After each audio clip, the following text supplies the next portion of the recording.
How can a single piece of software possibly master the rules for two completely different worlds? I mean, think about it. The safety standards for making a new drug are just nothing like the engineering protocols for building an airplane wing. And yet, there's a platform called QAtrial that manages to do both and a whole lot more. So today, we're going to pull back the curtain and look at the surprisingly elegant architecture that makes all of this possible. So let's just take pharmaceuticals and medical devices.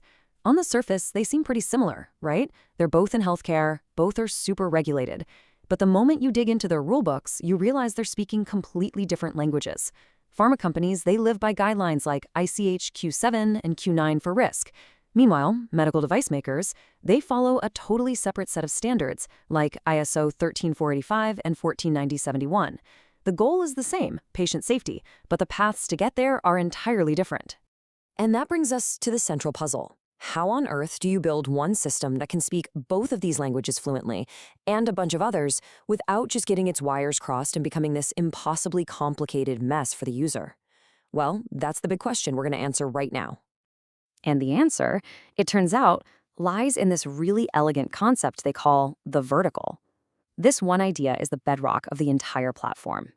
So, what exactly is a vertical? Well, it's not some separate piece of software. The best way to think of it is like a self-contained package of rules and logic that just plugs right into the core platform. This package basically translates the entire regulatory universe of an industry. We're talking its standards, its risk models, its document templates, even its specific jargon, into a language the core system can understand and execute.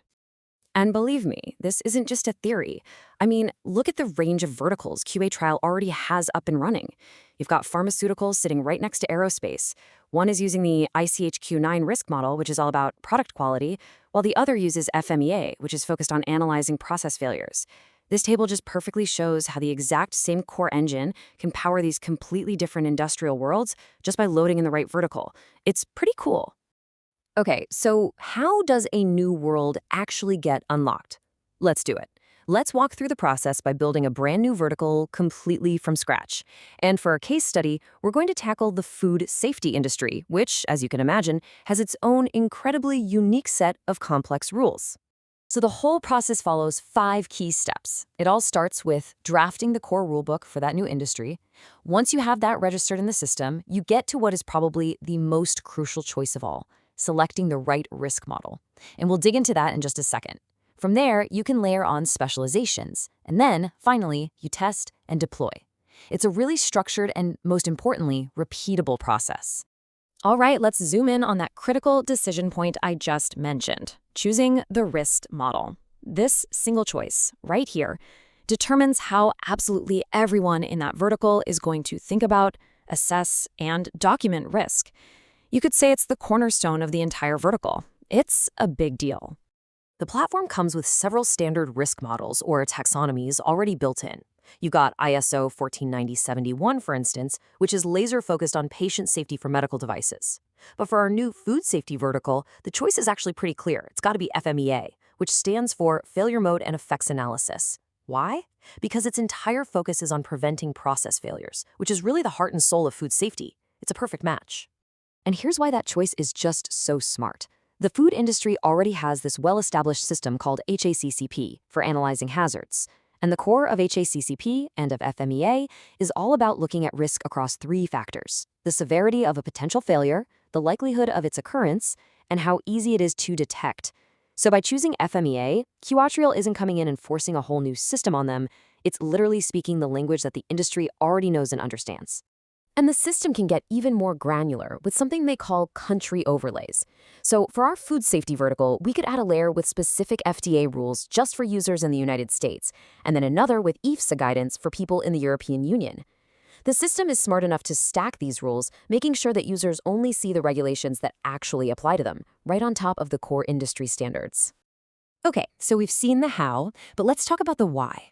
Why is this architectural approach so incredibly powerful? It really comes down to this. It's about turning these abstract, dense rules into concrete, useful assets. And this quote just gets to the absolute heart of why this matters. A vague requirement like, hey, comply with the standard, that's not actionable. It's useless. But a well-built vertical, it gets specific. It doesn't just name the standard. It points to the exact clause, just like the example here. Implement hazard analysis procedures per ISO 22000 Section 7.4. That specificity, right there, is what transforms a dense, confusing rulebook into a clear, actionable game plan. And here's another piece of powerful, built-in wisdom that the system promotes. It encourages a realistic way of looking at risk. If you just label every tiny issue as critical, then the word critical completely loses its meaning. So when a genuinely critical issue does pop up, it won't stand out from the noise.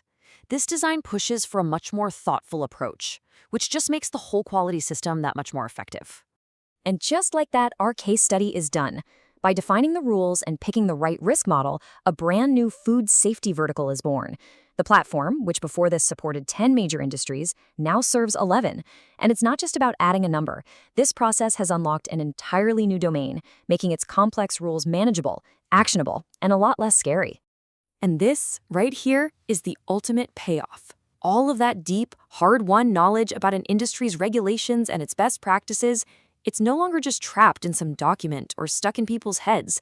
It's been encoded into a scalable, reusable, and updatable digital asset that benefits every single person working in that field.